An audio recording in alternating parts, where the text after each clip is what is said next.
إله إلا الله محمد رسول الله أنت الرحمن يا الله أنت الرحيم يا الله أنت السلام يا الله أنت العزيز يا الله. وَلِلَّهِ الْأَسْمَاءُ الْحُسْنَى فَادْعُوهُ بِهَا نحمده ونصلي على رسوله الكريم اما بعد فاعوذ باللہ من الشیطان الرجیم بسم اللہ الرحمن الرحیم رب اشرح لي صدری ويسر لي امری واحلل عقدۃ من لسانی یفقہوا قولی. ناظرین، پروگرام اللہ کے خوبصورت نام کے ساتھ آپ کی خدمت میں حاضر ہے. آج ہم انشاءاللہ اللہ سبحانہ وتعالی کے نام الخبیر کے بارے میں بات کریں گے. الخبیر وہ ہستی کہ جو اپنی مخلوق کے بارے میں خوب باخبر ہے، اور خبر کا لفظ جو ہے یہ علم کے مقابلے میں زیادہ گہرا ہے. یعنی صرف جانتا ہی نہیں بلکہ اس کے ساتھ ساتھ ان کی پوری حقیقت بھی اس کے علم میں ہے. مثلا ایک انسان، اس کی تمام تر کیفیات کو اللہ تعالی جانتا ہے، اس کے ظاہر کو بھی، اس کے باطن کو بھی، اس کے منہ سے نکلنے والے الفاظ کو بھی، اور ان الفاظ کے پیچھے جو اس کی سوچ ہے، جو نیت ہے، جو ارادہ ہے، اس کو بھی. پھر انسان کے اندر کس وقت میں کیا کیفیت ہے، اس کی جذباتی کیفیت کیا ہے، اس کی روحانی حالت کیا ہے، اس کی جسمانی کیفیت کیا ہے، کیا وہ کسی بیماری کا شکار ہے یا وہ صحت مند انسان ہے، اس کی ضروریات کیا ہیں، اس کی سوچیں کیا ہیں، وہ آئندہ کے لیے کیا ارادہ رکھتا ہے. یہ تمام باتیں الخبیر کو خوب معلوم ہوتی ہیں. پھر اسی طرح الخبیر وہ ہستی کہ جو سیاہ رات میں سیاہ پتھر پر سیاہ چیونٹی کے چلنے کی چال تک سے باخبر ہے. یعنی اتنا باریک بین ہے اور اتنی زبردست خبر رکھنے والا. اور یہ صرف کسی ایک انسان یا کسی چیونٹی کی بات نہیں، بلکہ اس کی کائنات میں جتنی بھی مخلوقات ہیں وہ تمام کی تمام ان سب کے بارے میں بیک وقت جانتا ہے.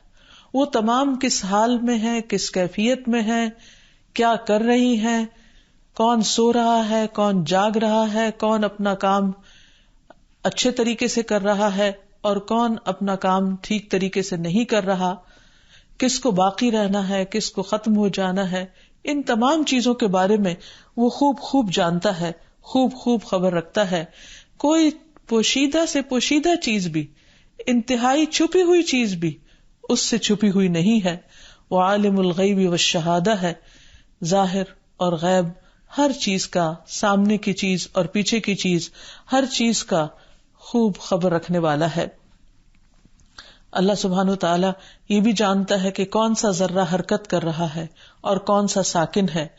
وہ یہ جانتا ہے کہ کون نفس بے چین ہے اور کون مطمئن ہے. وہ دلوں کے پوشیدہ راز تک جانتا ہے. انسان اس کی اطاعت کرتے ہیں یا نافرمانی کرتے ہیں، ان کی تمام حرکات کو خوب جانتا ہے اور مکمل طور پر جانتا ہے. اور پھر اس کا یہ سارا علم ڈائریکٹ ہے، اس کا سارا علم فرسٹ ہینڈ ہے. اگرچہ وہ بعض باتوں میں فرشتوں کو بھی حکم دیتا ہے کہ وہ بندوں کے احوال کی خبر لیں، لیکن ان کی خبر لینا دراصل بندوں کے اوپر ایک طرح سے حجت قائم کرنا ہے. ورنہ اللہ سبحانہ تعالیٰ کو کسی کے بارے میں جاننے کے لیے کسی واسطے کی ضرورت نہیں، کسی میڈیم کی ضرورت نہیں. وہ براہ راست ہر چیز کی خبر رکھتا ہے. پھر وہ یہ بھی جانتا ہے کہ پیچھے کیا ہو چکا ہے، وہ یہ بھی جانتا ہے کہ اس وقت کیا ہو رہا ہے، وہ یہ بھی جانتا ہے کہ آئندہ کیا ہونے والا ہے. ایسا مکمل علم، ایسی مکمل خبریں کسی اور کے پاس نہیں ہو سکتی. اور وہ جو زمین و آسمان کے ایک ایک ذرے کے بارے میں خبر رکھتا ہے، ان اللہ لا یخفی علیہ شیء فی الارض ولا فی السماء. اللہ وہ ہستی ہے کہ جس سے کوئی چیز نہ زمین میں چھپی ہوئی ہے اور نہ آسمان میں. پھر اسی طرح اس نے بندوں کی ہدایت اور رہنمائی کا جو کام کیا ہے، اس کے برابر بھی کوئی اور ایسا نہیں کر سکتا. اس کے علاوہ کوئی بھی اور ایسا نہیں کہ جو بندوں کی ضرورت کو بھی سمجھتا ہو. یعنی اس نے انسان کو جو ہدایت دی ہے اپنے کلام پاک کے ذریعے یا اپنے پیغمبر محمد صلی اللہ علیہ وسلم کو بھیج کر جو دین کی تکمیل کی ہے، وہ ایسا نہیں کہ صرف چند معلومات کا مجموعہ ان کو دے دیا گیا یا دنیا میں بھیج دیا گیا، وہ بندوں کی ضرورت کے عین مطابق تھا. اور اللہ تعالیٰ خود فرماتے ہیں الا یعلم من خلق، کیا وہی نہ جانے گا جس نے پیدا کیا، وہو اللطیف الخبیر، اور وہ بہت باریک بین اور خوب خبر رکھنے والا ہے، یعنی اس بات کی خبر کہ اس کے بندوں کو کس چیز کی ضرورت ہے اور کون سا طریقہ ان کے لیے زیادہ مناسب ہے. پھر اسی طرح قیامت کے دن بندے جو کچھ بھی اپنے ساتھ لے کر آئیں گے ان سارے اعمال ناموں کی بھی خوب جانچ پرکھ کرنے والا ہے. نہ صرف یہ کہ جو فرشتوں نے اعمال نامے تیار کیے ہوں گے، بلکہ اس کے ساتھ ساتھ جو ان کے دلوں کے حال اور راز ہوں گے ان کو بھی وہ خوب جانچ لے گا. وَحُصِّلَ مَا فِي الصُّدُورِ، جو سینوں میں ہے وہ سارے کا سارا لے لیا جائے گا اور اس کی بھی اچھی طرح جانچ پڑتال کی جائے گی. یعنی دنیا میں آج تک کوئی ایسی مشین ایجاد نہیں ہوئی، کوئی علم کا ایسا طریقہ یا ذریعہ نہیں کہ جس کی بنا پر انسان یہ دیکھ سکے کہ دوسرا شخص اگر کوئی بات سوچ رہا ہے تو کیوں سوچ رہا ہے اور اس کی سوچ کا مقام یا اس کا وزن کتنا ہے. صرف اور صرف رب ہی جانتا ہے. پھر اسی طرح اپنے بندوں کے اعمال کی پوری کیفیت کو بھی جانتا ہے. مثلاً ایک شخص بعض اوقات چھوٹا سا عمل کرتا ہے لیکن اللہ سبحانہ و تعالیٰ کی نگاہ میں وہ بہت بڑا کام ہوتا ہے اور اس کا وہ بے پناہ وزن دیتا ہے، اس کے اوپر بے پناہ اجر دیتا ہے. اور اس کے برعکس انسانوں کے پاس کوئی ایسا طریقہ نہیں کہ وہ کسی کے بظاہر چھوٹے عمل کو کوئی بڑی ویلیو دے سکے. اسی طرح بعض اوقات لوگوں کے بڑے بڑے کام ہوتے ہیں، دنیا کی نظر میں بڑے اہم ہوتے ہیں. ہو سکتا ہے کہ ایسے شخص کو دنیا میں کوئی بہت بڑا ریوارڈ یا ایوارڈ بھی مل جائے، لیکن اللہ سبحانہ و تعالیٰ کے نزدیک اس کام کی کچھ بھی ویلیو نہیں ہوتی، کیونکہ وہ اس کی اصل حقیقت کو جانتا ہے. قرآن مجید میں اللہ تعالیٰ فرماتے ہیں ان تدعوہم لا يسمعوا دعاءکم ولو سمعوا ما استجابوا لکم ویوم القیامۃ یکفرون بشرککم ولا ینبئک مثل خبیر. اگر تم انہیں پکارو تو وہ تمہاری پکار سن نہیں سکتے، اگر سن بھی لیں تو تمہیں جواب نہیں دے سکتے، اور قیامت کے دن وہ تمہارے شرک کا انکار ہی کر دیں گے، اور اللہ خبیر کی طرح آپ کو کوئی دوسرا صحیح خبر نہیں دے سکتا. پھر اسی طرح سورۃ الاسراء میں فرمایا قل کفی باللہ شہیدا بینی وبینکم انہ کان بعبادہ خبیرا بصیرا. کہہ دیجئے کہ میرے درمیان اور تمہارے درمیان گواہ کے طور پر اللہ ہی کافی ہے، بے شک وہ ہمیشہ سے اپنے بندوں کی پوری خبر رکھنے والا ہے اور سب کچھ دیکھنے والا ہے. کیونکہ اللہ سبحانہ و تعالیٰ کی طرح کوئی اور دیکھ نہیں سکتا، اس جیسا کوئی اور سن نہیں سکتا، اس جیسا کوئی اور جان نہیں سکتا. اس لیے جو معلومات اس کی ہیں اس سے زیادہ ایکوریسی کسی اور کی معلومات اور علم میں ہو نہیں سکتی. اس لیے جو وہ اپنے بندوں کے بارے میں فیصلہ کرے گا وہ بھی بھرپور عدل اور انصاف پر ہوگا، کیونکہ وہ اپنے بندوں کے ایک ایک عمل کی خبر رکھتا ہے، چھوٹے اور بڑے کی، ظاہری اور باطنی کی. وَهُوَ اللَّهُ فِي السَّمَاوَاتِ وَفِي الْأَرْضِ يَعْلَمُ سِرَّكُمْ وَجَهْرَكُمْ وَيَعْلَمُ مَا تَكْسِبُونَ. اور آسمانوں اور زمین میں وہی اللہ ہے، تمہارے چھپے اور تمہارے کھلے سب کو جانتا ہے، اور وہ جانتا ہے جو کچھ تم کمائی کرتے ہو، کیونکہ وہ تو نیتوں کا حال بھی جانتا ہے. ایک انسان بظاہر ایک بہت اچھا کام کر رہا ہوتا ہے لیکن اس کے پیچھے اس کی نیت اللہ کی رضا کی نہیں ہوتی. ہو سکتا ہے کہ دنیا میں اس کو بہت تعریف مل جائے کہ فلاں شخص بہت نیک ہے یا بہت سخی ہے یا بہت بڑے کارنامے کرنے والا ہے، لیکن اللہ سبحانہ وتعالیٰ چونکہ اصل خبر رکھتا ہے، حقیقت پر مبنی علم ہے اس کا، وہ خوب جانتا ہے، اس لیے اس کا اجر بھی اس کے مطابق ہی اس شخص کو دیا جائے گا. پھر اسی طرح ایک شخص کام کرنے کی بھرپور نیت رکھتا ہے لیکن بظاہر وہ کوئی کام کر نہیں پاتا تو اللہ سبحانہ وتعالیٰ اس پر بھی اس کو پورا پورا اجر دے دے گا، کیونکہ وہ جانتا ہے کہ بندے کی اس وقت کیفیت کیا ہے اور وہ کسی بھی نیک کام کے کرنے کا کتنا شوق رکھتا ہے. پھر اسی طرح اللہ سبحانہ وتعالیٰ بندوں کی تمام چھوٹی چھوٹی روزمرہ کی جو ایکٹیویٹیز ہیں ان کے بارے میں بھی بعض اوقات انسان غصے میں آ کر کوئی کام کرتا ہے، یا خوشی سے کوئی کام کر رہا ہوتا ہے، یا کسی کے بارے میں تجسس کر رہا ہوتا ہے، یا کسی پر کوئی شک کر رہا ہوتا ہے. ان تمام کیفیات کو بھی اللہ سبحانہ وتعالی بخوبی جانتے ہیں. اس سلسلے میں ایک روایت جو حضرت عائشہ رضی اللہ تعالی عنہا سے ہے، وہ فرماتی ہیں کہ میری باری کی رات تھی، آپ صلی اللہ علیہ وسلم تشریف لائے اور اپنی چادر اتاری اور جوتے اتار کر اپنے دونوں پاؤں کے آگے رکھے، تہبند کا ایک کنارہ اپنے بستر پر بچھایا اور پھر لیٹ گئے. تھوڑی دیر اسی طرح لیٹے رہے. پھر جب آپ نے سمجھا کہ میں سو گئی ہوں تو آہستگی سے اپنی چادر لی، آہستگی سے جوتے پہنے، آہستگی سے دروازہ کھولا، پھر باہر نکلے اور آہستگی سے بند کیا. میں نے بھی سر پر چادر اوڑی، گھونگھٹ نکالا، اپنا کپڑا باندھا، پھر آپ کے پیچھے چل پڑی، یہاں تک کہ آپ بقیع قبرستان تک پہنچ گئے اور وہاں دیر تک کھڑے رہے. پھر آپ نے اپنے دونوں ہاتھ 3 بار اٹھائے، پھر وہ پلٹے تو میں بھی پلٹی، آپ تیز چلے تو میں بھی تیز چلی، آپ دوڑے تو میں بھی دوڑی، آپ گھر آئے تو میں بھی گھر آ گئی. میں آپ سے پہلے گھر پہنچی اور آتے ہی لیٹ گئی. پھر آپ بھی گھر میں داخل ہوئے اور فرمایا، اے عائش تمہیں کیا ہوا جو تمہارا سانس پھول رہا ہے؟ فرماتی ہیں میں نے عرض کیا کچھ نہیں. آپ نے فرمایا تم بتاؤ ورنہ وہ لطیف و خبیر مجھے خبر دے دے گا. یہاں اللہ سبحانہ وتعالیٰ کی اس صفت کا آپ نے ذکر کیا کہ وہ الخبیر مجھے خبر دے دے گا. کہتی ہیں میں نے عرض کیا اللہ کے رسول صلی اللہ علیہ وسلم میرے ماں باپ آپ پر قربان ہوں. پھر میں نے آپ کو سب کچھ بیان کر دیا. آپ نے فرمایا اچھا تو وہ سایہ جو مجھے اپنے آگے نظر آ رہا تھا وہ تم ہی تھی؟ میں نے کہا ہاں. آپ نے پیار سے میرے سینے میں گھونسا مارا جس کا درد میں نے محسوس کیا. پھر آپ نے فرمایا کیا تو یہ سمجھتی تھی کہ اللہ اور اس کا رسول تجھ پر ظلم کرے گا؟ عائشہ رضی اللہ عنہا نے فرمایا جو کچھ لوگ چھپاتے ہیں اللہ اس کو جانتا ہے. آپ نے فرمایا ہاں، یعنی انسان کی نیتیں، ارادے، انسان کے اندر اٹھنے والے وسوسے، اس کے اندر کی پریشانیاں، اس کے اندر کا اضطراب، یہ سب کچھ اللہ جانتا ہے. اور پھر اس کے بعد انسان کا جو طرز عمل ہوتا ہے یا جس طرف اس کے قدم اٹھتے ہیں یا جو کچھ وہ کر رہا ہوتا ہے وہ بھی اللہ کو سب پتا ہوتا ہے. بعض اوقات ہم جب غصے میں ہوتے ہیں کوئی کام کرتے ہیں تو ہم بھول جاتے ہیں کہ ہمیں کوئی دیکھ رہا ہے. اسی طرح جذبات میں آ کر بعض اوقات ہم کوئی اچھا کام بھی کر لیتے ہیں تو اس وقت بھی ہمیں یاد نہیں رہتا کہ اللہ سبحانہ وتعالیٰ اس کو دیکھ رہا ہے.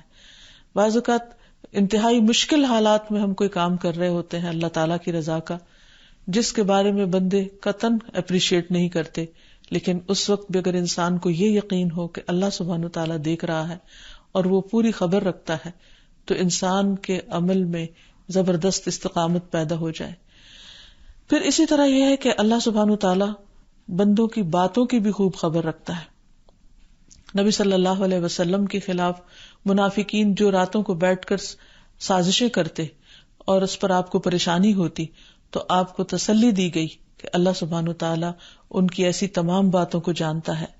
قرآن مجید میں اللہ تعالیٰ کا ارشاد ہے وَيَقُولُونَ طَاعَةٌ فَإِذَا بَرَزُوا مِنْ عِنْدِكَ بَيَّتَ طَائِفَةٌ مِّنْهُمْ غَيْرَ الَّذِي تَقُولُ وَاللَّهُ يَكْتُبُ مَا يُبَيِّتُونَ. اور وہ آپ سے تو کہتے ہیں کہ ہم اطاعت کریں گے، یعنی منافقین آپ کے سامنے تو اطاعت کا دم بھرتے ہیں، لیکن جب آپ کے ہاں سے چلے جاتے ہیں تو ان میں سے کچھ لوگ رات کو جمع ہو کر آپ کی باتوں کے برعکس مشورے کرتے ہیں، اور جو وہ مشورے کرتے ہیں اللہ تعالیٰ ان کو لکھتا چلا جا رہا ہے، یعنی انہیں پھر اپنے ان اعمال کا حساب دینا ہوگا. یہ چیز انسان کے اندر کس قدر اطمینان اور سکون بھر دیتی ہے کہ انسان اپنے طور پر سب کا خیر خواہ ہو، اپنی ذمہ داری پوری کرنے والا ہو، لیکن اس کے بعد اگر دوسرے لوگ اس کو کوئی نقصان پہنچانا چاہیں تو اسے یاد رکھنا چاہیے کہ وہ الخبیر موجود ہے اور وہ ہر بندے کے ہر عمل کی خوب خبر رکھنے والا ہے، اور پھر وہی نفع اور نقصان کا مالک بھی وہی ہے، اور اگر وہ فائدہ دینا چاہے تو پوری دنیا بھی مل کر اس کو روک نہیں سکتی، اور اگر وہ نقصان پہنچانا چاہے تو کوئی روک نہیں سکتا. اس لیے یہ چیز انسان کو بھرپور تسلی دلا دیتی ہے، اور اس صفت پر ایمان لانے سے انسان کے اندر احسان کا درجہ پیدا ہوتا ہے. پھر اللہ سبحانہ وتعالیٰ بار بار قرآن مجید میں اس بات کی تسلی دلاتے ہیں کہ جو کچھ تم کر رہے ہو اللہ تعالیٰ کو اس کی پوری خبر ہے. ان اللہ کان بما تعملون خبیرا، تمہارے سارے اعمال کی اللہ تعالیٰ کو خوب خبر ہے، کسی اور کو جا کر بتانے کی ضرورت نہیں، وہ خود جانتا ہے۔ پھر انسان اگر کسی پر احسان کرتا ہے یا تقویٰ کی روش اختیار کرتا ہے تو وہ بھی اللہ تعالیٰ کو خوب معلوم ہے۔ گھریلو زندگی میں بعض اوقات اختلافات ہو جاتے ہیں، شوہر بیوی کے درمیان اونچ نیچ ہو جاتی ہے، بعض اوقات وہ جھگڑے کی شکل اختیار کر لیتی۔ ایسی صورت میں بھی اللہ سبحانہ وتعالی دلوں کے حال کو خوب جانتا ہے، وہ یہ جانتا ہے کہ کون زیادتی کر رہا ہے، کون کس حال میں ہے، کون کس پر ظلم کر رہا ہے۔ اللہ تعالیٰ فرماتے ہیں وَإِنِ امْرَأَةٌ خَافَتْ مِنْ بَعْلِهَا نُشُوزًا أَوْ إِعْرَاضًا فَلَا جُنَاحَ عَلَيْهِمَا أَنْ يُصْلِحَا بَيْنَهُمَا صُلْحًا وَالصُّلْحُ خَيْرٌ وَأُحْضِرَتِ الْأَنْفُسُ الشُّحَّ وَإِنْ تُحْسِنُوا وَتَتَّقُوا فَإِنَّ اللَّهَ كَانَ بِمَا تَعْمَلُونَ خَبِيرًا۔ اگر کسی عورت کو اپنے خاوند سے بدسلوکی یا بے رخی کا اندیشہ ہو تو اگر میاں بیوی آپس میں کچھ کمی بیشی کر کے سمجھوتا کر لیں تو دونوں پر کچھ گناہ نہیں، اور صلح بہتر ہے، اور لالچ تو ہر نفس کو لگا ہوا ہے۔ لیکن اگر تم احسان کرو اور اللہ سے ڈرتے رہو تو جو کچھ تم کرو گے اللہ تعالیٰ یقیناً اس سے خوب باخبر ہے۔ یعنی شوہر بیوی کے درمیان ہونے والی اونچ نیچ سے وہ خوب خود باخبر ہے۔ اس لیے انسان کو ہمیشہ اس بات کی فکر ہونی چاہیے کہ دوسرے پر زیادتی نہ ہو جائے، کیونکہ ہو سکتا ہے انسان اپنی چرب زبانی کی وجہ سے سب لوگوں کو مطمئن کر لے، خود کو مظلوم قرار دے اور دوسرے کو ظالم ثابت کرے، لیکن ایسی چیزیں انسانوں کو تو بتا کر ان کو دھوکہ دیا جا سکتا ہے، مگر اللہ سبحانہ تعالیٰ کو کوئی دھوکہ نہیں دے سکتا، کیونکہ اس کی خبر کا ذریعہ براہ راست ہے اور وہ ہر چیز کی حقیقت کو خوب جانتا ہے۔ پھر اسی طرح پچھلی قوموں کا ذکر کرتے ہوئے اللہ تعالیٰ فرماتے ہیں کہ اللہ تعالیٰ ان کے تمام گناہوں سے بھی خوب باخبر ہے، اور ان کے گناہوں کی وجہ سے ہی ان قوموں کو ہلاک کیا گیا تھا۔ اور ارشاد باری تعالیٰ ہے وَكَمْ أَهْلَكْنَا مِنَ الْقُرُونِ مِنْ بَعْدِ نُوحٍ وَكَفَى بِرَبِّكَ بِذُنُوبِ عِبَادِهِ خَبِيرًا بَصِيرًا۔ نوح علیہ السلام کے بعد ہم نے کتنی قومیں ہلاک کر دی، اور آپ کا پروردگار اپنے بندوں کے گناہوں سے خبردار ہے اور دیکھنے کو کافی ہے۔ پھر اسی طرح انسان جو نیک کام کرتا ہے، مثلا صدقہ خیرات کرتا ہے یا کسی انسان پر کوئی احسان کرتا ہے، تو اس کو بھی دکھانے کی ضرورت نہیں ہوتی، کیونکہ اللہ سبحانہ وتعالی خود خوب خبر رکھتا ہے۔ اللہ سبحانہ وتعالی فرماتے ان تبدوا الصدقات فنعما ہی وان تخفوها وتؤتوها الفقراء فهو خير لكم ويكفر عنكم من سيئاتكم واللہ بما تعملون خبیر۔ اگر تم اپنے صدقات کو ظاہر کرو تو بھی اچھا ہے، لیکن اگر خفیہ طور پر فقراء کو دو تو یہ تمہارے لیے زیادہ بہتر ہے۔ ایسے صدقات تم سے تمہاری بہت سی برائیوں کو دور کر دیں گے، اور جو عمل تم کرتے ہو اللہ ان سے پوری طرح باخبر ہے۔ یعنی اس سے یہ پتہ چلتا ہے کہ انسان کے مالی معاملات بھی پوری طرح اللہ تعالی کی نظر میں ہیں۔ انسان کہاں سے کیا کماتا ہے، کہاں پر کیا خرچ کرتا ہے، اور کس موڈ میں کرتا ہے، اور کس حالت میں کرتا ہے، لینے والے کی حالت کیا ہوتی ہے، اور خود اس کی اپنی کنڈیشن کیا ہے، اور کن حالات میں وہ کوئی کام کر رہا ہے اور کس کی خاطر کر رہا ہے، ان تمام باتوں کی خبر اللہ سبحانہ وتعالیٰ کو ہے۔ اور پھر انسان کے اینڈ آف دا ڈے جو اس کے نمبر لگیں گے یا اس کو جو ریوارڈ ملے گا وہ ان تمام کیفیات کو سامنے رکھ کر ہوگا۔ پھر اسی طرح انسان کی جو علمی سرگرمیاں ہیں، علم حاصل کرنے کے سلسلے میں جو کچھ وہ کوششیں کرتا ہے، ان سب کوششوں سے بھی اللہ تعالیٰ خوب واقف ہے۔ قیامت کے دن کوئی شخص یہ نہیں کہہ سکے گا کہ مجھے تو پتا نہیں تھا، یا میں جانتا نہیں تھا، یا میرے پاس جاننے کے کوئی ذرائع نہیں تھے۔ اللہ سبحانہ وتعالیٰ نے اپنے پیغمبر کو بھیج کر، کتاب کو بھیج کر، اور پھر اس کتاب کی حفاظت کا ذمہ لے کر انسانوں پر حجت تمام کر دی ہے۔ پھر اسی طرح وہ ان سب سے واقف ہے جو وحی الہی کی پیروی نہیں کرتے، جو اپنی معلومات کا سورس صرف اور صرف دنیا کے علوم کو بناتے ہیں اور اللہ سبحانہ تعالیٰ کے بھیجے ہوئے دین سے غافل ہیں۔ اللہ تعالیٰ فرماتے ہیں وَاتَّبِعْ مَا يُوحَىٰ إِلَيْكَ مِن رَبِّكَ إِنَّ اللَّهَ كَانَ بِمَا تَعْمَلُونَ خَبِيرًا۔ جو کچھ آپ کے پروردگار کی طرف سے آپ پر وحی کی جاتی ہے اس کی پیروی کیجیے. تم جو کچھ بھی عمل کرتے ہو اللہ تعالیٰ یقیناً اس سے باخبر ہے. ایک اور جگہ پر فرمایا فآمنوا باللہ ورسولہ والنور الذی انزلنا واللہ بما تعملون خبیر. لہذا اللہ پر اور اس کے رسول پر ایمان لے آؤ اور اس نور یعنی قرآن مجید پر بھی جو ہم نے نازل کیا ہے، اور جو کام تم کرتے ہو اللہ اس سے پوری طرح باخبر ہے. یعنی اللہ تعالیٰ کو معلوم ہے کہ تمہارے اعمال اللہ تعالیٰ کی مرضی کے مطابق ہیں یا نہیں، اس وحی الہی کے مطابق ہیں یا نہیں.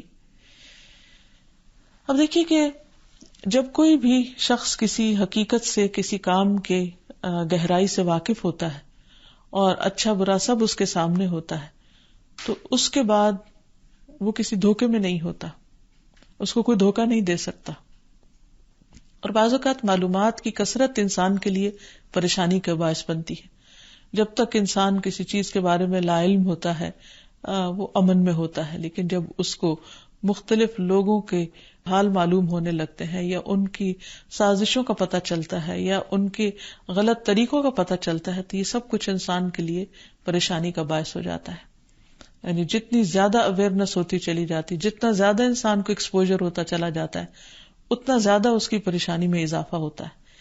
لیکن اللہ سبحانہ وتعالی سب کچھ جاننے کے باوجود کسی بھی طرح پریشان نہیں ہوتا، اور کوئی بھی خبر اس کو کوئی نقصان نہیں دیتی.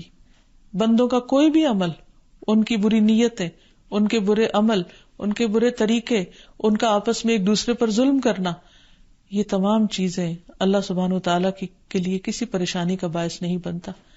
ساری دنیا کے لوگ مل کر بھی کوئی چال چلنا چاہے تو اس کو اس بات کی کوئی فکر نہیں کہ کوئی اس کو کوئی نقصان پہنچا سکے گا. اور پھر یہ بھی حیرت کی بات ہے کہ جس رب کو یہ سب پتا ہے کہ بندہ کوئی کام اوپر سے کر رہا ہے یا دل سے کر رہا ہے، اچھی نیت سے کر رہا ہے یا بری نیت سے کر رہا ہے، ان سب چیزوں کے باوجود وہ فوراً پکڑتا نہیں. یعنی اگر کوئی غلط کر رہا ہے یا دھوکہ دے رہا ہے بندوں کو یا اللہ تعالیٰ کو، تو وہ ان کو مہلت دیتا ہے. وہ الخبیر ہونے کے ساتھ ساتھ اللطیف بھی ہے. اسی لیے یہ دو صفات قرآن مجید میں کئی جگہ پر اکٹھی بھی آتی ہیں کہ وہ اپنے بندوں کے ساتھ بہت لطف و کرم کرنے والا ہے. ورنہ لوگوں کے دلوں کے حال اور نیتیں اور اندرون جان کر اگر وہ لوگوں کو سزا دینا چاہے تو زمین پر ایک بھی جاندار زندہ نہ رہے. یہاں ایک بات یہ بھی یاد رہے کہ اللہ سبحانہ تعالیٰ جو خود الخبیر ہے اور وہ ہر چیز کی براہ راست خبر رکھتا ہے، لیکن اس کے باوجود اس نے زمین و آسمان کی خبریں لانے کے لیے کچھ خبر رساں مقرر کر رکھے ہیں. تو ایسا کیوں ہے؟ اور اس میں خاص طور پر فرشتے، جیسے مثلاً ہم جانتے ہیں کہ فجر اور عصر کی نمازوں میں فرشتے رات اور دن کے جمع ہوتے ہیں اور پھر انسانوں کے اعمال اللہ سبحانہ تعالیٰ کے پاس لے جاتے ہیں، اور اللہ تعالیٰ ان سے پوچھتے ہیں کہ تم نے میرے بندوں کو کس حال میں پایا؟ تو وہ بتاتے ہیں کہ وہ نماز پڑھ رہے تھے. حالانکہ اللہ سبحانہ تعالیٰ تو خود خوب جانتے ہیں کہ بندے نماز کی حالت میں تھے جب فرشتے ان سے جدا ہوئے یا فرشتے ان کے پاس پہنچے. اسی طرح ایک اور حدیث میں ہے کہ رسول اللہ صلی اللہ علیہ وسلم نے فرمایا اللہ تعالیٰ کے کچھ فرشتے ایسے بھی ہیں جو گلیوں بازاروں میں پھرتے رہتے ہیں اور ذکر کی مجلسوں کو تلاش کرتے ہیں کہ جب وہ ایسی مجلس پا لیتے ہیں جس میں ذکر ہو تو ان میں بیٹھ جاتے ہیں. پس جب وہ متفرق ہو جاتے ہیں تو اللہ رب العزت ان سے پوچھتا ہے، حالانکہ وہ بخوبی جانتا ہے کہ تم کہاں سے آئے ہو. وہ عرض کرتے ہیں کہ ہم زمین میں تیرے بندوں کے پاس سے آئے ہیں جو تیری تسبیح، تکبیر، تحلیل یعنی لا الہ الا اللہ اور تعریف اور تجھ سے سوال کرنے میں مشغول تھے. اللہ تعالیٰ فرماتا ہے وہ مجھ سے کیا سوال کر رہے تھے؟ وہ عرض کرتے ہیں وہ تجھ سے تیری جنت کا سوال کر رہے تھے. اللہ تعالیٰ فرماتا ہے کیا انہوں نے میری جنت کو دیکھا ہے؟ وہ عرض کرتے ہیں نہیں اے میرے پروردگار. اللہ تعالیٰ فرماتا ہے اگر وہ اس کو دیکھ لیتے تو ان کی کیا کیفیت ہوتی؟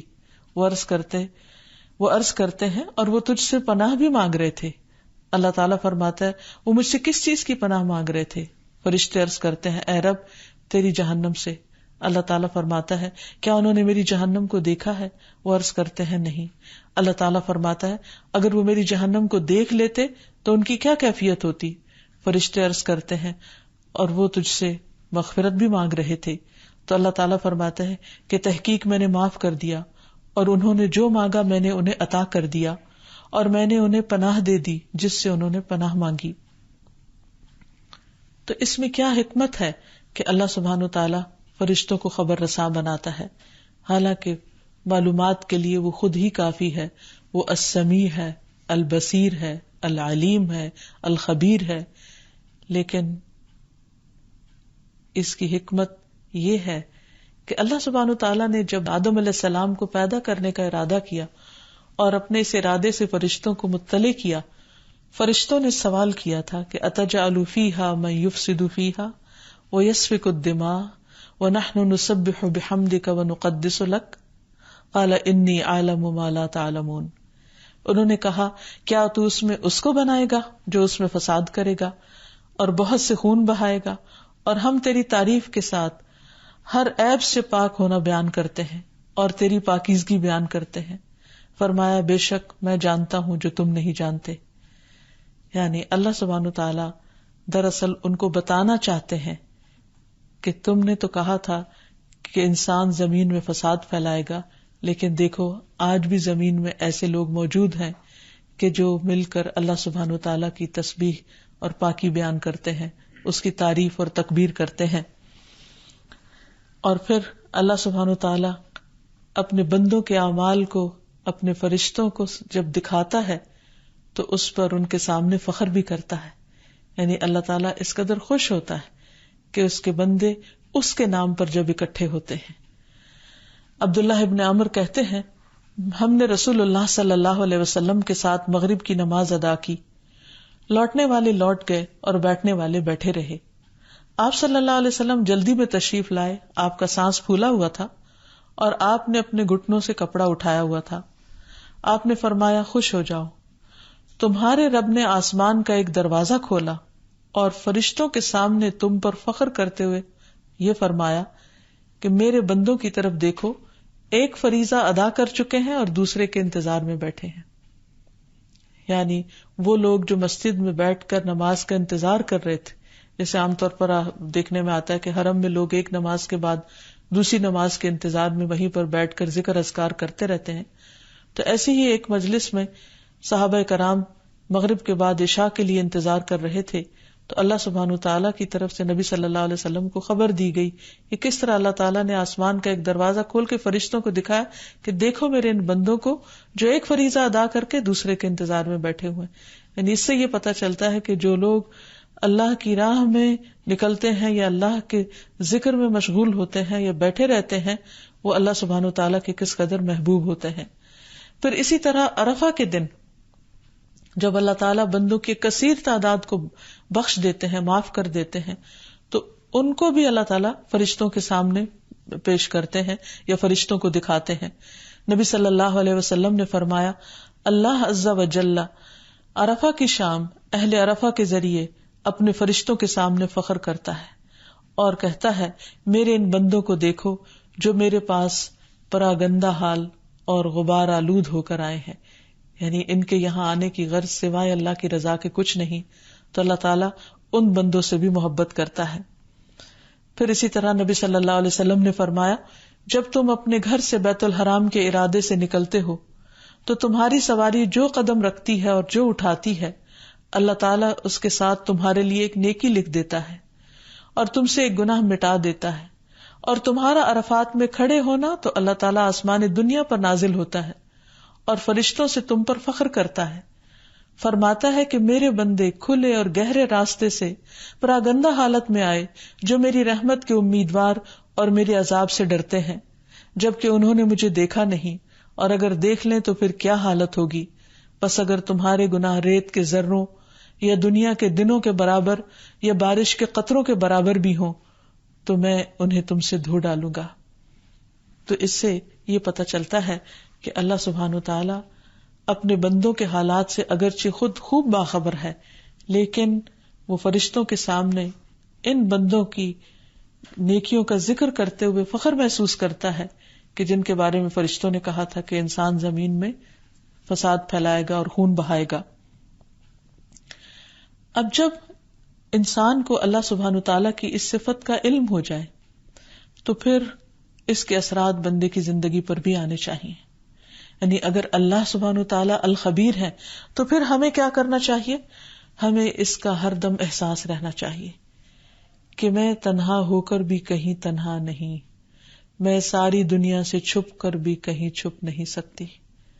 کیونکہ لقمان نے اپنے بیٹے کو نصیحت کی تھی کہ یا بنی انہا ان تق مثقال ذرۃ من خردل، کہ اے بچے اگر رائی کے دانے برابر بھی کوئی چیز آسمان میں ہو یا زمین میں ہو تو یأتی بہ اللہ، اللہ اس کو لے آئے گا. یعنی اللہ سبحانہ تعالیٰ سے وہ چھپی ہوئی نہیں ہے.